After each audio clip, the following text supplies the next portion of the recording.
Creativity is just your ability as a human to come up with ideas and then put them into action. You have this ability to make phenomenal pictures and to show people how amazing they are as people. That is the gift, and it's pretty special. For a lot of us, we just aim too low with those intentions. We say, I want to travel, or I want to make X amount of money. And those things are usually pretty attainable to some point. And once we get there, what happens next? One of the most liberating things as an artist is to remind yourself that you don't have to please everybody.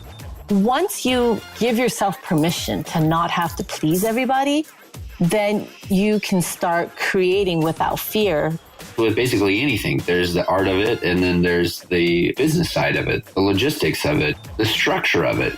Your excitement is like a compass, and it points you in a certain direction. And when you walk or run in that direction, life seems to just align itself.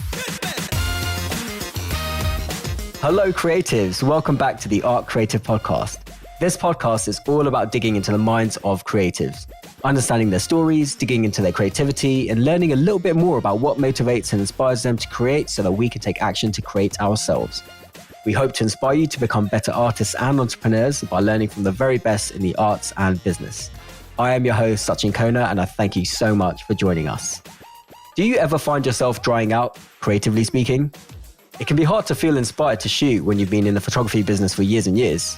What you need is a method for rediscovering your original reason for photographing in the first place, and that's one of the things that today's guest excels at.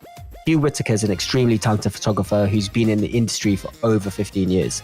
A Junebug award winner and a Rangefinder Rising Star, Hugh is also the co-founder of the Refresh Workshop, which helps photographers refine their creativity in their art when they're feeling uninspired.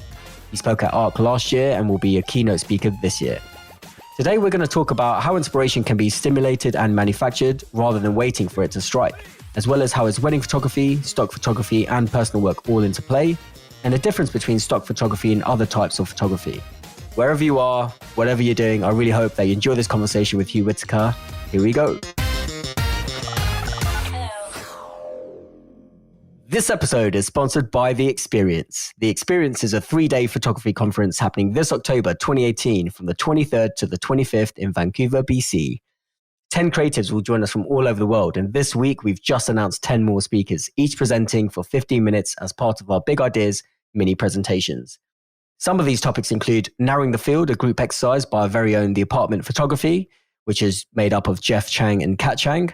We're going to have Jeremy N speaking about setting your work and life apart by thinking outside of the box. We're going to have Adonye Jaja flying in from Denver, Colorado, speaking about ugly beauty. Our very own artist, Penny Lane Shen from Vancouver, is going to be talking about consultations, curating, and courage. And we're going to have health and fitness coach Akeem Pierre talking about self-care for high-performing photographers. So the experience is really for all photographers and creatives from wedding, portrait, commercial, fashion, and fine art communities. The theme this year is the art and business of photography. And we at ARC really want to continue to push the bar by inviting speakers such as today's guest, Hugh Whitaker, to the event. If you want to raise the bar for yourself, learn from the best of the best, be a part of a growing supportive community, and take part in our Adventure Day, we really would love to see you there. Listeners to this show can save $100 on the ticket price by using the code PODCAST. That's podcast at checkout. And if you're a student, please do get in touch with us because we have a special discounted rate for you. Head to www.experience.thisisarc.co for more information. My guest today, I'm super happy to have on this podcast, is Hugh Whitaker. I spent a little bit of time with Hugh and his family at the start of 2018, and he's always impressed me with his calm and beautiful images. Whether it's a street photo or wedding image, Hugh has a beautiful way of seeing light and composing that brings stillness and serenity to the image. He's a Rangefinder Rising Star, a Junebug award-winning photographer, and he was captain of his school swim team. But apparently he was most proud of winning the fancy dress competition at the ARC after party last year in 2017. So Hugh, a fellow Englishman living in Canada, he's traveled all over the world shooting weddings. He's very active in the community with his wife, Jennifer Moher, who is also an incredible photographer and spoke at The Experience last year in Vancouver. And together they continue to give back to other photographers via education through the Refresh community. They also run Refresh workshops and are active online in Facebook groups such as Mentor Me, among many other things. Hugh spoke in year one at ARC at The Experience as an attendee in one of our fast-paced Pecha Kucha style presentations. And in year three, this October 2018, Hugh will be a keynote speaker as well as teaching others with a masterclass. I really hope you enjoy this conversation. And without further ado, please welcome to the show, Hugh Whitaker. Hi, how's it going? It's going great, brother. How are you? Yeah, good. Awesome, man. So awesome to have you here. I kind of just wanted to straight jump into an image that I actually saw on Instagram the other day. There was a beautiful image that I saw, and this is what you wrote underneath it. This image doesn't really translate well to Instagram. You can't see the one bird separated from the rest. You can't see the rain to fall on the left, and you can't see the subtlety of the clouds. I wanted this image in my feed as a reminder to me of one of the most peaceful moments I've ever experienced this year. Could you tell us a bit more about this image and what you were feeling in the moment? Yeah, totally. So it's an image because obviously it's hard to explain across the internet like this, but it's an image of a murmuration, which is when starlings kind of flock together in a mass of about a couple of thousand, and then they drift around in the sky. And it always happens at dusk, which is my favorite time to shoot anyway. But they'll take off and they'll just circle around and around, and they'll kind of dive and float. And it's just it's one of the most beautiful things to witness. If you haven't heard of it or haven't seen it, then it's definitely worth Googling. If you Google murmuration, you'll find so many different versions, but it's absolutely beautiful. And I was in Brighton a couple of weeks ago, and I was walking back past the pier, and I just happened to see one, and I've never seen it. And so I ran down the end of the pier and took a couple of photos, but it's hard to explain how beautiful it actually is without witnessing it. So I feel that the photo didn't necessarily do it justice, but it was just one of those moments that I just really wanted to capture and share. Beautiful. And is that an image that you see you'd be printing to place at home, or how do you feel the image will continue for you? Well, it's funny because I guess I take so many images of things like this all the time that then just sit on my computer. I have a whole folder of images that were purely for me. I think with this one, I will print it because so many people asked to have a print of it, and I'm kind of intrigued to see what it looks like as a print anyway. So I think it will be turned into a print, but I'm brutal for printing my own work.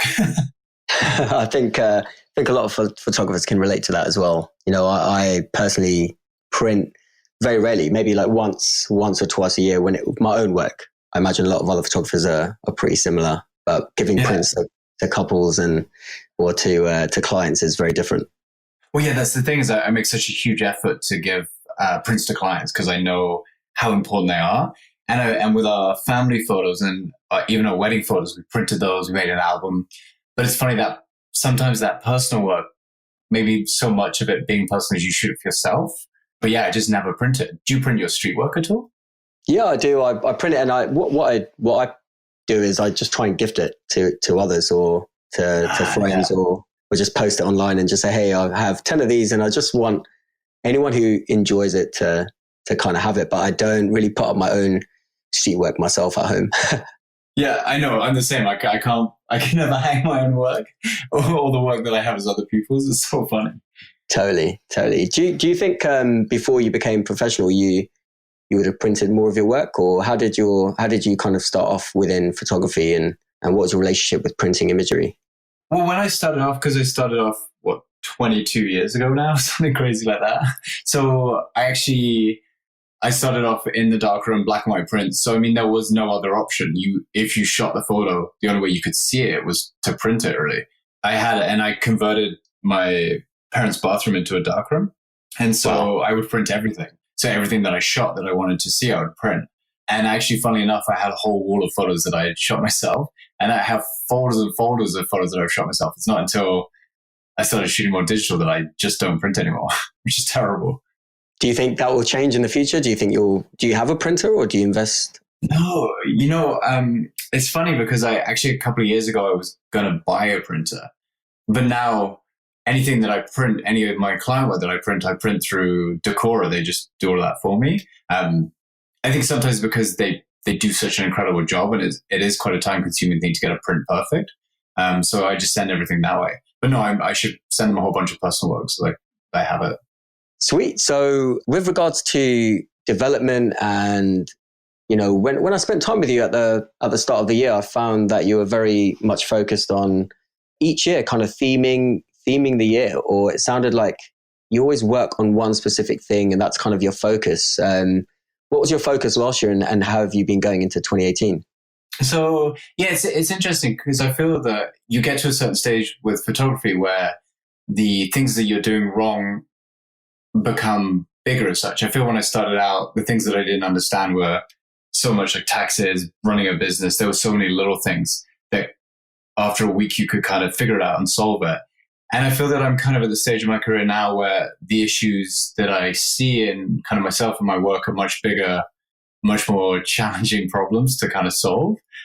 And I mean, this is very much what I'm going to talk about at ARC is I think it's such an important thing to realize where your faults are. And then even if they seem totally unsolvable, to try and create a very logical way of breaking it all down and finding a solution to it.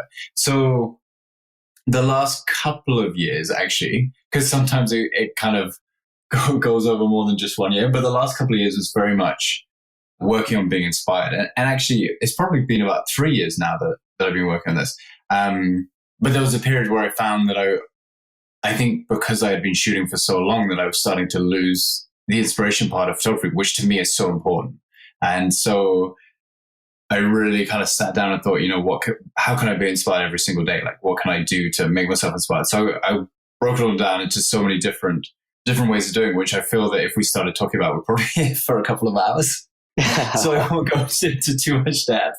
But yeah, and so that was the focus of the last couple of years. And now at the moment, one of the things that I really realized I kind of lacked or was lacking was full self-confidence. So that's the thing over the last 6 months or so that I've really been kind of looking at and kind of thinking, what is confidence? Where does it come from? What can we do to make ourselves more confident? And that I'm not going to talk too much about because that's going to be the basis of what I'm going to talk about at ARC. Awesome. Well, I mean, could you tell us a little bit about how someone could potentially raise their confidence or be inspired on their next shoot? Yeah, so let's do inspiration because as opposed to confidence, because I feel that the confidence thing is a lot. So I think one of the main things that I found was that my inspiration was coming from a very narrow field. I was looking at a lot of other wedding photographers, a lot of other engagement photographers who were in my area, seeing what they were doing and then kind of translating that into my own work. But what I was finding was that I had drifted away quite a bit from why I originally started shooting photos myself and what I liked about photos. And so it was really a process of going the whole way back through where I originally started, what I liked, and even down to just looking at imagery and just picking images that I liked, whether they related to anything I did, even if they had no kind of relation to wedding photography. I would think, what is it about this I like? How could I use the parts of this? And so there was various different things which kind of stuck out from that. One of them, actually, interestingly enough, one of my biggest sources of inspiration over the last couple of years came from kids' storybooks. I was looking for a Christmas present for our youngest daughter, and there was this really beautiful children's storybook about being afraid of the dark. And the front cover was this little kid standing at the top of this stairway. And it's so fascinating because it was such a simplistic drawing of a lot of darkness, a very tiny kid, and a hand on a doorknob. But from it, I got so much of a feeling of the emotion and everything in it. And I was like, how can I break this down and put this into my own photography? And so from there, I then went on to look at a whole bunch of illustrators and other children's books just to see how they conveyed emotion. And it's fascinating what you can learn. I learned so much about hand placement, about light, about negative space. And it was from an area totally different from photography. So yeah, it was a fascinating journey. And I think for anyone who's kind of listening to this and thinking, what can I do to kind of find my own inspiration? Because I think that's the key, is you have to find your own inspiration. You can't be inspired by my inspiration. You can't be inspired by anyone else's inspiration. But I think the thing is to just go out and just look with a total open mind at everything and think, what do I like? Like, what do I myself like? And then kind of go from that. That's awesome. That's a great takeaway. I've been reading a lot about, or listening to other podcasts really, about how some of the greats have been inspired, like Leonardo da Vinci and Benjamin Franklin. And kind of the summary of those two incredible humans was that they always maintained a childlike curiosity. Yes, totally. Yeah, I fully agree. And so, yeah, just listening or hearing about them, always being curious as to, why the sky is blue, or what does like a woodpecker's tongue, what does it look like? It's really random things like that. So that was pretty interesting. And so being a photographer and mostly shooting weddings, feels like you do quite a lot of personal work. And how does that kind of keep you energized for your wedding season?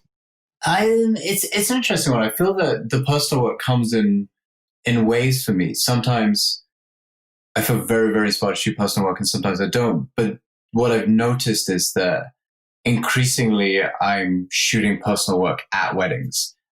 So I'll always, even when I'm shooting for the couples, there will always be 30 seconds where you're like, oh man, like this is a really cool image.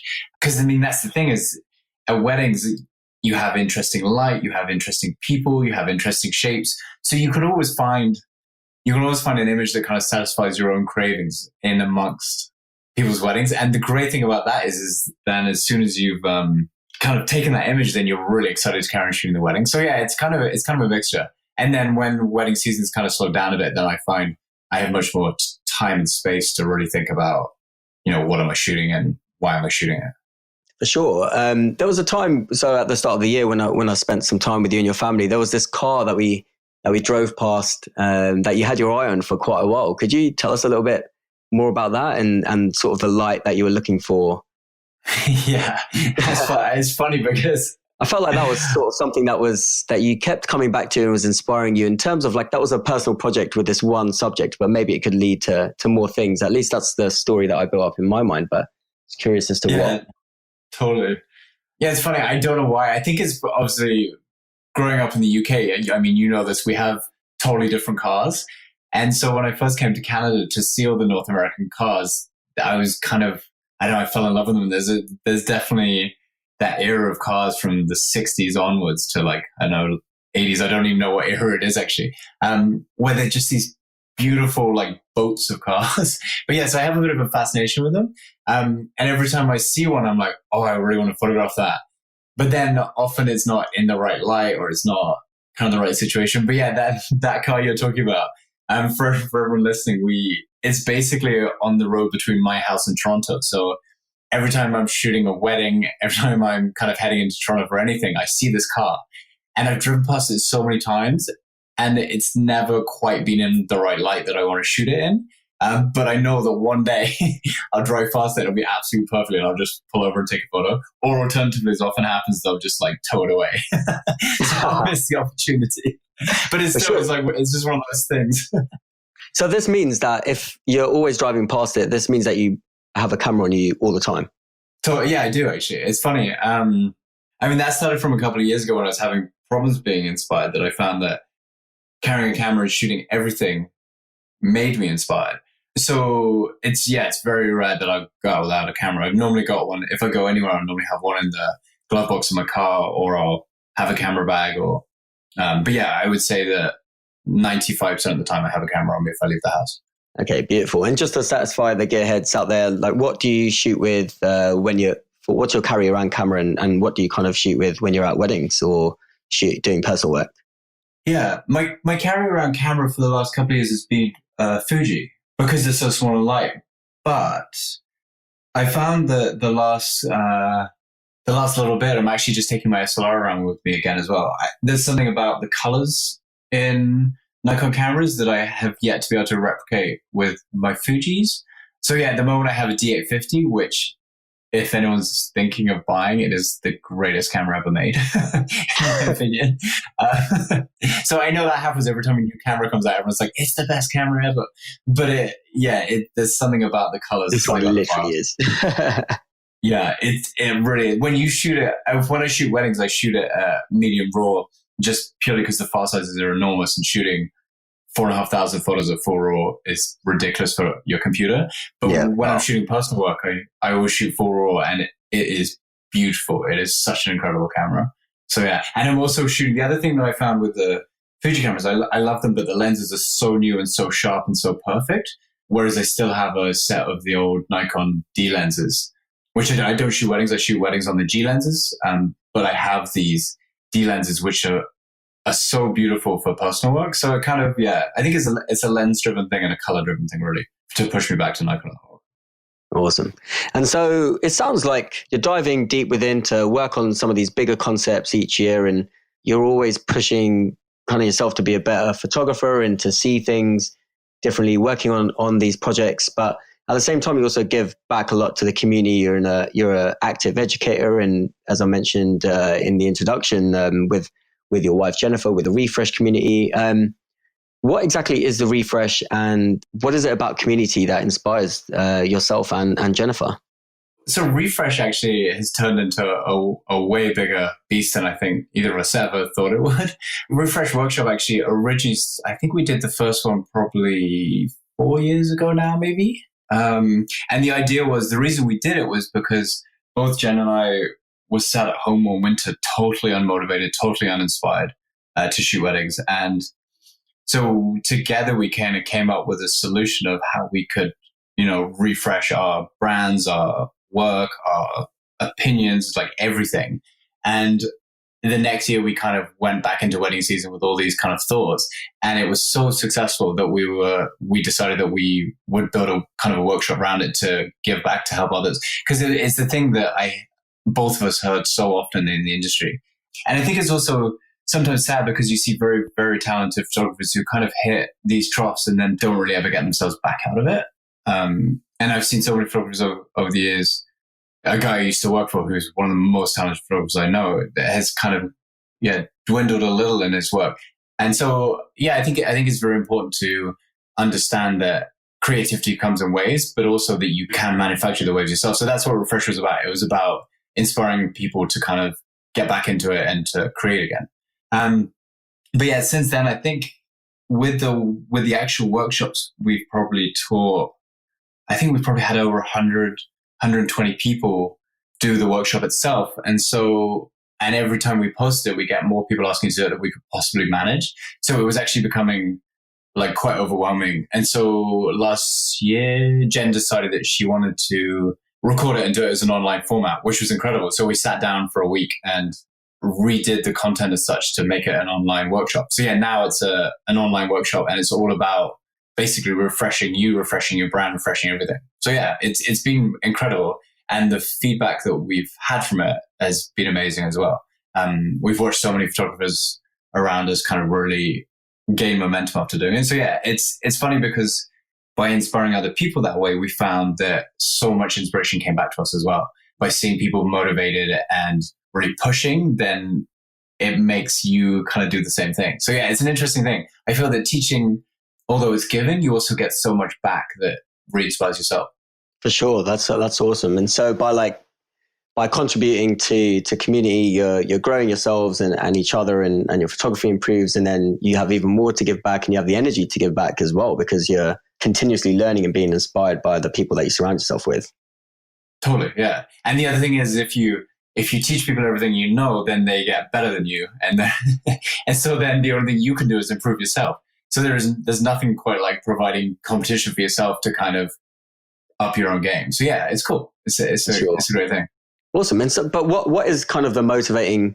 Is that the motivating factor to be better yourselves, or is there something that comes from giving back and from building these communities? Because you guys, I see you online, and you're answering some of the simplest questions, some very technical questions, and you're taking time out of your day where you could be spending time with your family or shooting some personal work or just doing something completely different. But I see you guys continuously giving back and always answering questions, being super open, super honest, and really like fostering these sort of communities. And I guess I'm really just curious as to what is it about the both of you that gives you the desire to do that?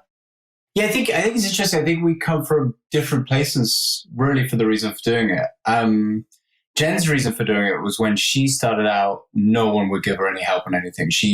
For the first 3 years, probably she struggled. She had to teach herself everything. When she asked other local photographers for advice, no one would help her. And to her, it was very frustrating. She didn't really see the reason for that. And so she kind of made a promise to herself that when she got to a level where she knew what she was doing, she wouldn't be that way. And so that was very much her motivation. For me, the motivation came from, I was the opposite. When I started out I had an enormous amount of help from people. I went to school, and when I left for photography, when I left school, I felt that I didn't really know that much, but I got an internship with a couple of photographers in London, and they did so much for me in what they taught me, how much they supported me, how much encouragement they gave me. And so for me, I valued that so much, because without them and without other people who've helped me over the years, I would never be where I am today.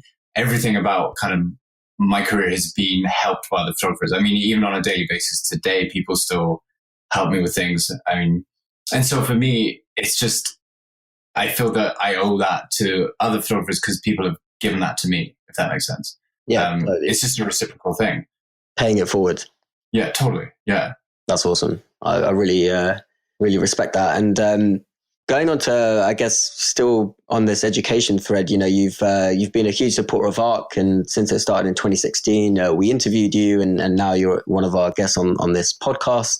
But in 2016, you also, you spoke in the Pecha Kucha style presentations and helped me, really put that together and grow a smaller community of our attendees. And for anyone who doesn't know what Pecha Kucha or Pecha Kucha, I've heard it pronounced in various different ways. It's Japanese for chit chat. And what we do at the experience is we have the audience present as well. So we change the format up, and instead of having just the keynotes present a wealth of knowledge, the audience also get a chance to participate, and they share the stage and they present 15 slides, and they speak on each one, or their presentation is 15 seconds long per slide. So it's about 3.5 minutes. We do about 8 of those. And it ends up being about 30 minutes of some really awesome content. But I'd love to hear from you. Like, how did it feel being one of the participants of that? Helping, I guess, you helped me through it and to create it, but then you also presented. I'd love to hear a bit more about your experiences there, and then we can move on to you actually being a keynote speaker in 2018. Yeah. So yeah, I can remember when you approached me with that. It's funny because it was actually the first time that I'd spoken to a larger conference over about 50 people by myself. And so when you asked me, I was like, this is kind of nerve wracking. And then I was like, but it's only 3 minutes long. So, this is easy. Like, I can handle this. And the funny thing is that I remember like massively researching and being like, okay, how do I do this? And the first thing I read was, although this is only 3 minutes long, this is harder than a full hour presentation. I think that's so true about it. It is the most wonderful format. They're incredible to listen to, and they're incredible to do. They're such a wonderful challenge, but it's so tricky because 15 slides, 15 seconds, and the slide changes itself. You have to nail your presentation perfectly. You have to know your words. You have to know exactly what you're going to say. So it's a real challenge, but they are incredible. You get such a wonderful insight into one subject very quickly. And you can do so much with it, although it's quite a restrictive format. I feel that there's so many different ways you can go with it. So yeah, I remember doing it. It was nerve wracking, but it was a lot of fun. But yeah, I'm glad that I don't have to do it again. Well, I'm glad you were part of it in the first year, and yeah, massive props to everyone who is a part of it in the first year and in the second year. The original Pecha Kucha is 20 seconds and 20 slides. So it's actually almost about double the time. So we have made it very tough, but we have a lot of people signing up and a lot of people who are very enthusiastic. And in fact, it's incredible to do. Like, I'd recommend it to anyone. Like, anyone who's kind of on the fence about doing it and wants to do it because it's such an incredible challenge to kind of narrow a subject down that much. Yeah, it's well worth doing. It's fun. For sure. And just by like challenging yourself to, you may be inspired by a certain concept or idea, or you've done some personal work or been on a trip or experience that you want to share. It's really interesting to just go through that, recollect all the experiences that you had, and then kind of distill it down to something that's really bite-sized and concise, that can give the audience a quick takeaway as to what you gained from that experience. So yeah, awesome. I'm really excited to have that again in 2018. And in 2018, you're coming back as a keynote, you're speaking, you'll also be doing some private in-person intimate masterclasses. Your wife, Jennifer, of course, was one of our keynote speakers last year, and we're super honored to have you come in 2018. This will actually also be your third year attending and speaking at ARC. Can you tell us a bit about what you're looking forward to and what you're excited about this year? Yeah, there's so much to look forward to for ARC. I feel like it's a room full of wonderful people. It always is. It's such a tight knit community now, and such a welcoming community as well. So I'm excited to see a lot of people. I'm excited to speak. I have a lot of things. I've been thinking about what I'm talking about for quite a while now. And it's funny because it's very much been my process of this whole year anyway. So yeah, I'm really looking forward to it. I think it's going to be a lot of fun. Awesome, man. And I appreciate all the effort and with the other speakers as well. I know you guys spend so much time to put in a lot of thought and effort into delivering a really powerful and impactful keynote. So it's hugely appreciated by myself, the team, and everyone who comes to the conference. I wanted to talk a bit more about, street photography and going back to, your personal work. There was a book that you showed me when I was at your place. It was Larry Fink on composition and improvisation. I guess I wanted to ask you, what kind of were your takeaways from this book and what inspired you to pick up this book by this photographer in the first place? Yeah, so I love that you brought that up, actually. It's a cool little book. It's funny because I don't think I've probably looked at it since you were actually here, which is funny. I feel like I pick books up, I consume them, and then I move on to the next one. But yeah, that's it. It's an incredible little book. For all you listening, you should go out and buy this book. It's quite cheap. It's a tiny little book, and it's basically just his kind of thought processes and the way he shoots. And I think what's wonderful about it is that a lot of photography books that you buy are just beautiful prints, like beautiful pictures, beautiful pages, and you flip through them and you're like, wow, this is incredible, this is inspiring. But with this Larry Fink book, he has his pictures and then he breaks down why he shot them, what he was thinking about when he shot them, what he thinks about kind of everything. But yeah, there's so many wonderful little bits in it. I think the bit we were talking about afterwards was about tension and composition. Was it? Yeah, there was a part where there was an image that I remember seeing in there whereby typically now we'd cut certain things out, like a random arm coming into an image or the side of someone's jacket that, maybe as a portrait photographer or even a documentary photographer, a street photographer, certain people may just crop that out because it doesn't look as pleasing to the image. But you mentioned something about how it brings tension into the image. Well, that was the takeaway that you got from it. And I thought that was beautiful because that's what he talks about. There's this, there's a couple of photos, but there's a photo of a boxer and he's kind of in this white room. And then there's a corner of a table just kind of jutting into the image. And he talks about how most people, would crop that out. But for him, it adds so much, makes it so much more three-dimensional, and it makes it there's so much more in that photo just because of that slightly uncomfortable table coming in. And it's interesting because there's something that they, Jen and I actually notice that they do in movies all the time is how they create tension in similar ways. If you have a situation where it's a very calm, gentle scene, then everything around the main subjects is very carefully framed.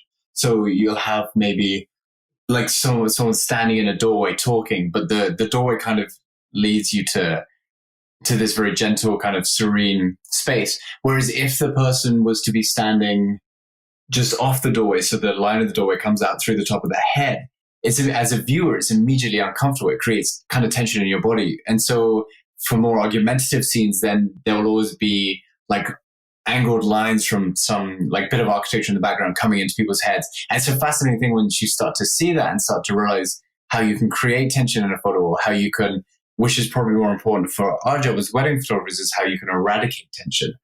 And so, yeah, it's super interesting, his take on composition, and he really breaks it down in a wonderful way.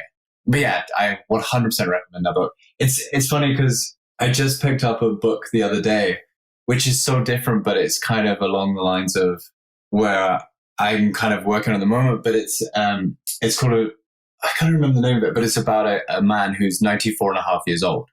And it's just these beautiful images of this old guy and his kind of take on life.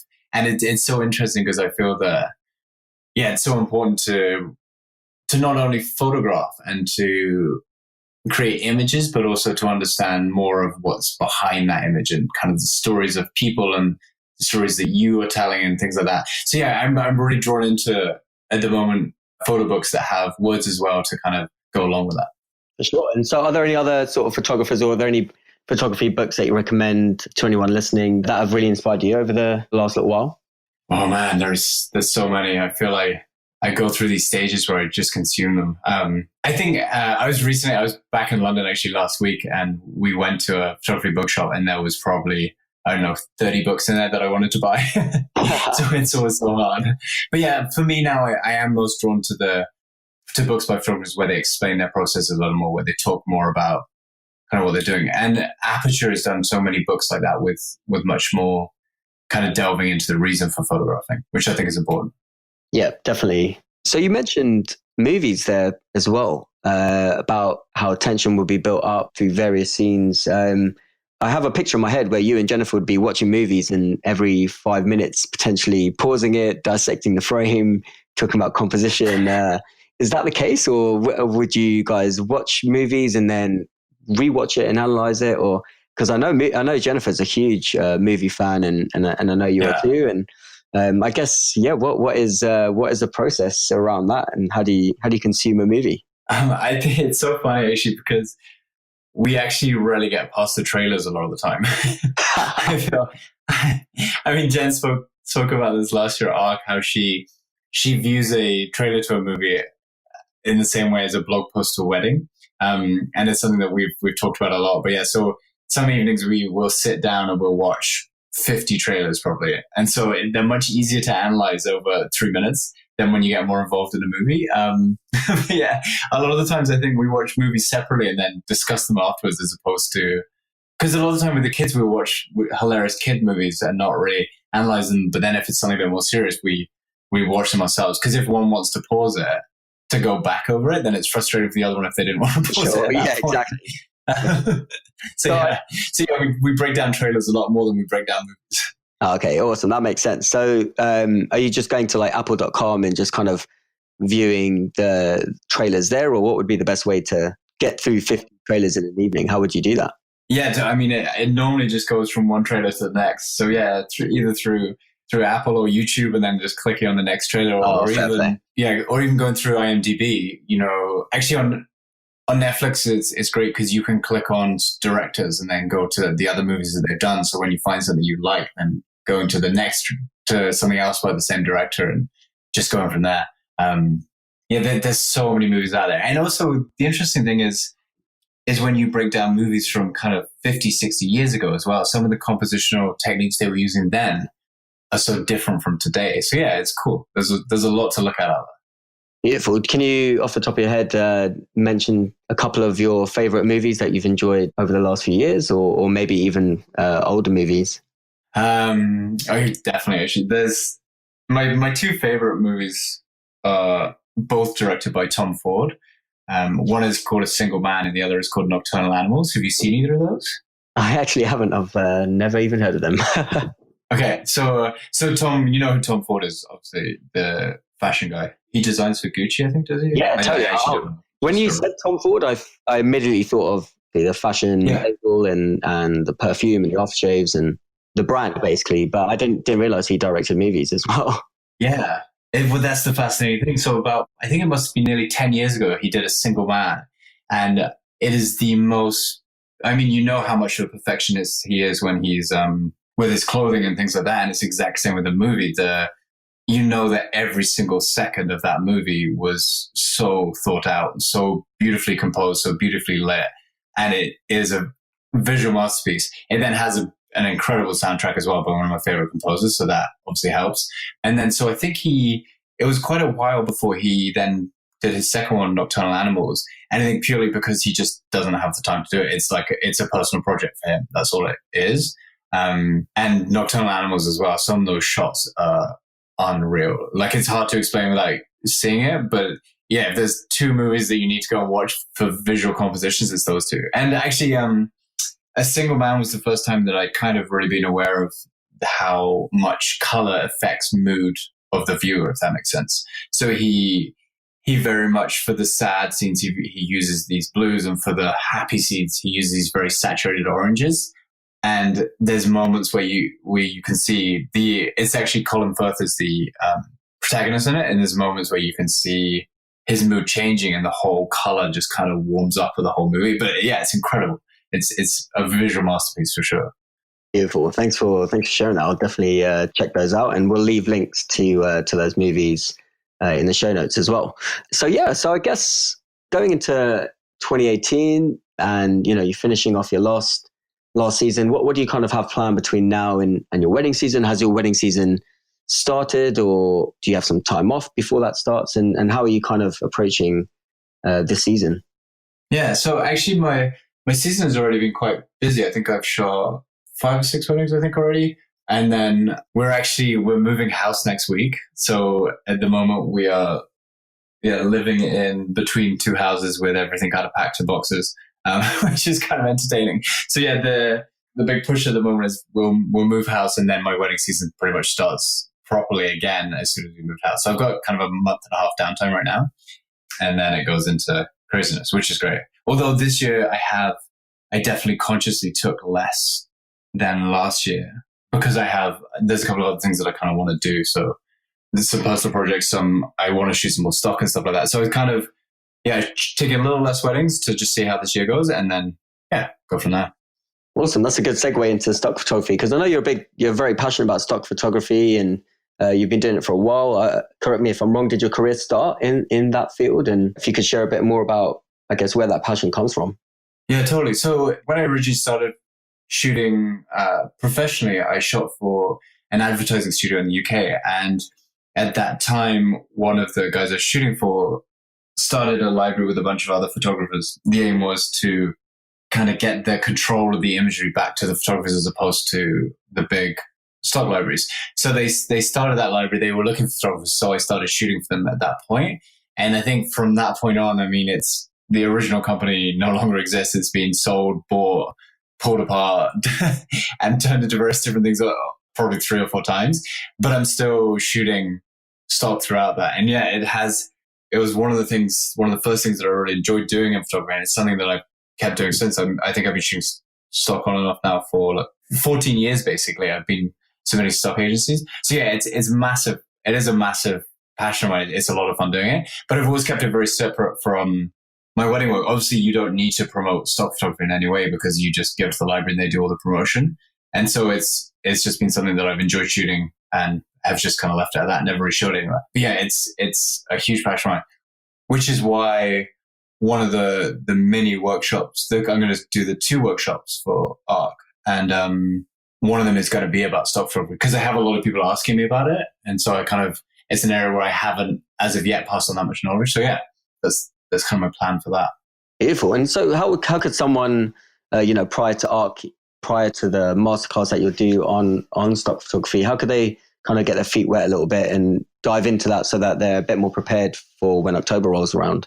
Yeah. So actually for the masterclass, I'm going to take it right from the very start. I'm going to explain the absolute basics and all the way through to how to plan and shoot what makes a saleable image. I think the key with stock is it's very, very different from any other type of photography imagery in a way because the people who buy stock aren't necessarily educated image viewers, if that makes sense.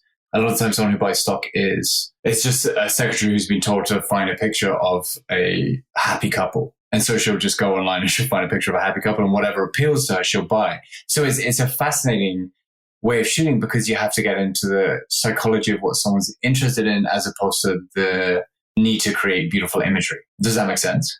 Yep, totally. When you're shooting, are you looking for do you have a theme? Are you always taking photos of cars on highways, or are you, what does your stock portfolio look like, I guess? Yeah, it's so incredibly different from any of my other work, and that's what's so funny about it. And that's also why it's kind of fun to do because it's like a totally different section of my brain. So the type of work that I shoot for personal work would never ever sell for stock. They basically bright, warm, happy, energetic images sell for stock, and my personal work is very dark, quiet, blue. So it's and maybe that's why I enjoy doing the personal work and the stock photography is because it's the 2 different things. But yeah, no, it's my stock photography is very bright, very energetic, and very different from anything else that I ever show, really. Beautiful. And so I'm just going to go back to your personal work again, though. You say it's quiet still, it's very blue. Where does that come from? Is that part of your personality? Is there something that you're trying to uncover there, or is there a theme that you're working on?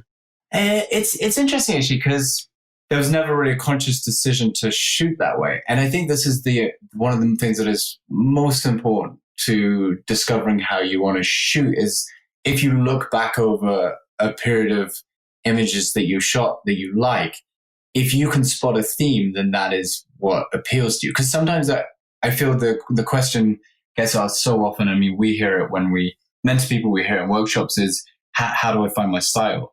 And I think it's so hard to do unless you really sit down and look at your favorite images and say, what do I like about these? And that was what I was finding when I did go through this whole period where I was like, what is my style? What inspires me is I was very drawn to slightly colder images. I don't know why, but these still quiet moments, these kind of almost stories that aren't really stories that a viewer can kind of make their own story. That was what attracted me to other artists' work. Whenever I look at an artist that I like, it was always that type of work.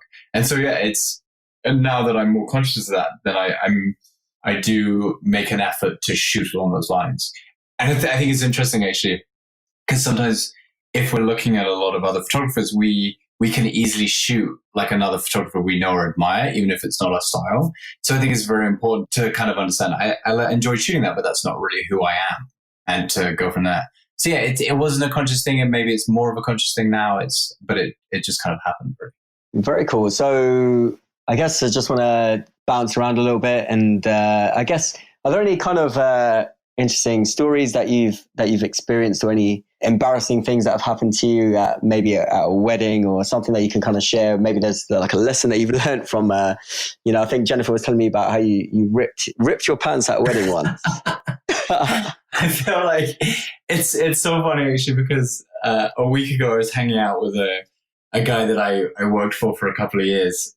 And in those years, we shot a lot of major jobs, including probably 3 months with the British Army. And in that amount of time, so many things went so wrong that I don't even have time for the story. But yeah, but I feel that if any amount of time as a photographer, you have these horrendous mistakes. But I think probably my worst, I'm not sure if you know this one, my worst one at a wedding was I just bought a new camera with a 70-200, and I was photographing the bride and bridesmaids getting ready in the upstairs of this tiny little cottage. And I wanted to use this lens because I just bought it, but there just wasn't enough room in the room. So I stepped backwards through the doorway of the room to try and reframe and give myself a bit more space. And as I did it, I stepped backwards off the top of a flight of very steep, very slippery wooden stairs. Oh my God. then I fell backwards down the stairs, like with my head facing down, and I went the whole way down these stairs sliding, but I still had my camera, and I was like, I can't drop my camera. Like, I don't want to drop my camera because I don't want to break it. And anyway, I got to the bottom of the stairs and my head hit this concrete floor, and as it hit, the camera slid straight into my face. So the camera hit my top lip and split it basically from my nose all the way down. And that honestly I've never seen so much blood. There was like blood all over my shirt, like just blood gushing out of this thing. But I hadn't been. It was my first year of shooting weddings, so I was like, I can't stop. I got to finish this day. Like, I got to shoot this wedding. Like, I need to carry on. So I just carried on shooting, and it was such a funny day because when the guests started telling me, everyone was just looking at me, and I was just covered in blood. I didn't have a spare shirt. It was just, but I was so determined to finish the wedding. I remember most of the day just kind of hiding behind this camera, being like, "This is the worst thing." But then, oh my God! So that was that weekend, wow. And everyone laughed at me. But literally, the next weekend, the next wedding I shot, I was like, "Okay, like I'm prepared. I have everything. Like I have a spare shirt. This is going to be fine. Like nothing's going to happen." And during family formals, first of all, I stepped backwards, and I stepped right onto someone's champagne glass. And it just splintered, and I was like, "Oh no!" So it was just like, and everyone was looking at me. So I was kind of like, "This is embarrassing." It was the second shooter on this wedding. So in that moment, I was like, "I just need to make myself really small so no one looks at me." So I kind of like just crouched down as you do, and as I crouched down, my pants split the whole way up the back. And wow. I was like 2 weddings in a row, and I was just like, I cannot believe this just happened. And the photographer I was shooting with looked at me and we were already on the stage of hysterical laughing when I broke the champagne glass. And she's like, please tell me that wasn't your pants ripping. I'm like, it totally was. And then we then had to hold it together. But then my solution, because of course, for some reason I was wearing fluorescent green underwear. Do not ask me why I do not own fluorescent green underwear anymore. But so there was just this ripped pants with fluorescent green underwear. So then my solution was to get duct tape from the DJ to like duct tape up the inside of my pants. And then for the whole of the rest of the day, I would walk a bit and then the duct tape would get stuck to my leg hair. So it would like rip a little. So I do this kind of weird lip. Yeah. So those 2 weddings in a row were possibly my hardest weddings. And from that point on, touch wood, I haven't had any issues like that. I feel like I just killed it with those 2 weddings. Oh my God, that's incredible. Yeah. That's I thought I had done some crazy things, but or experienced some pretty crazy things for that. You win for sure. Falling downstairs, ripping your pants. Brilliant. Yeah. Back to back. Oh, awesome. Thanks for sharing that, Hugh. So what I kind of want to end on is a bit about the conference kind of coming up, and just, you being there really means a lot to me. I work really hard each year to curate a really incredible list of speakers, and you're one of the first people that asked, and I'm very honored that you'll be joining us. And thank you. You're welcome, man, and thank you for being a big supporter of ARC over the last few years. I guess the question is that I wanted to know is, basically, if someone is on the fence about coming to ARC, what is it that we could share with them to kind of push them over the edge and make them participate in this community that we're building out in Canada and specifically in Vancouver, BC? Well, it's a difficult question to answer because I feel there are so many things that are so wonderful about it. For me, conferences were the first conference that I went to changed so much about the way I viewed wedding photography, about why I was doing it, about what I felt about it. And I think that's the thing, is every year at these conferences and with ARC, there's so much excitement in the room. And I think that's one of the things you do so wonderfully at ARC, is that it's such a community of people. There's some really wonderful kind of older members of the community who are incredibly supportive. And because of that, it's an environment where you can walk straight into it and just feel at home. I know last year I was talking to a photographer, Kat, who is a Toronto photographer, and she was on the fence. She'd booked a ticket and she's like, I just feel that I don't know if I'll fit in. I don't know if I'll feel comfortable. And she's such a friendly person. I'm like, you're going to love it. There's so many wonderful people there. And I know that she got so much out of it because everyone is so supportive. Everyone is so chatty. People take the time to talk to each other. And then above that, there's just so much to learn from the speakers. And particularly this year, I think it's such a strong group of speakers, all who care so much about their craft. I think that's one of the things I love about the selection that you have this year is everyone has been in their industry for a while and really, really is passionate about what they do. And that just comes across. And every year when I leave, I feel this urge to kind of rework things in my business. I'm more inspired. I'm more eager to create. So yeah, it's so hard to explain what an experience it is, but it is definitely, it's an incredible thing to be part of. And more than that, it goes on from there. I mean, the first year I met so many wonderful people, and I feel those friendships have just built and built and built. So yeah, it's a wonderful opportunity to see people to be part of something that encourages and makes you want to create. Awesome. What sort of relationships have you made that are new from ARC that potentially you wouldn't have made? Or are there any people that you met? I know, I can name several people. For example, you introduced me to João Guedes through another event, and we've become really good friends now. He's obviously from Brazil and now lives in Vancouver, BC. And if it wasn't for you and you connecting us, I wouldn't, I may not have met him yet. But is there anything that sticks out in your mind as to a relationship that's been created or something that's happened through being at the experience? Yeah, I feel it's so funny because there's so, as you say that, there are so many people in my head that I can think of who I've created relationships with through it. I mean, people like Mike and Sherry, again, Joam. I mean, there's so many wonderful people. I mean, people like Blake.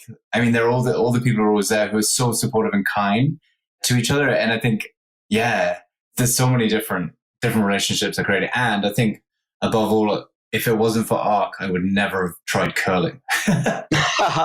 Totally. Awesome. Yeah, I still have yet to try curling myself, actually, and maybe 20. Yeah, for sure. I think we're going to organize an in-between event before ARC. We'll actually do something sooner than it, and try and get everyone out to a rink if you're based in Vancouver. Awesome, Hugh. I really, again, thank you so much for sharing your time with us and sharing, your passion and for photography and giving us a bit more insights into who you are. And we're really looking forward to seeing you in October. Perfect. Thanks so much for having me. And how was that, guys? To learn more about Hugh, he can be found via www.hughwhitaker.com, and you can connect with him on social via @HughWhitaker. I really encourage you to get in touch with Hugh and tell him what you thought, and tell us too. As a wedding photographer, one of my key takeaways was really to start carrying a camera on me at all times. Spending time with Hugh in the winter and seeing him actively shoot so often really inspired me to keep creating on a daily basis. And it's something that I did start doing once I got back, but things happen and you quickly can lose these habits. So I'm going to start doing it again. It's going to give me an opportunity to work on my street photography and maybe take a few more portraits. And so this is something I really want to continue doing. But how about you? What is one thing that you will action today from this episode? You can join the conversation using the hashtag the ARC Creative Podcast and tweet us at ArcThisIs. We'd absolutely love to hear from you. Finally, you can also message us and comment on Instagram at ArcThisIs. And again, I want to thank you so much for your time. We're really connecting with us here at ARC. We've had so many messages that have come to us. People have left comments. The Facebook group for the ARC attendees has been fantastic. And we really just want to continue connecting with you. And so you can check us out on iTunes, subscribe for more shows coming up with the Great North Collective, Brian Murrow, Nikki Boone, Catalina Jean, and Joan Guedes, and so many more. We're going to continue this show, continue past interviewing our keynote speakers, and maybe you could be a guest on the show. Let us know. If you are in the creative community or you know somebody who'd enjoy the show, we'd love it if you could share a link with them. And thank you to all of those who continue to also leave us reviews online on iTunes after our show released in early July. Please continue to rate and leave a written review on iTunes, and again, send us feedback because these are always appreciated. We want to continue growing and learning and expanding just as much as you do. Once again, I'm your host, Sachin Khona, and with maximum love and gratitude on your creative journey, we'll connect with you next time for another episode of the ARC Creative Podcast. Peace.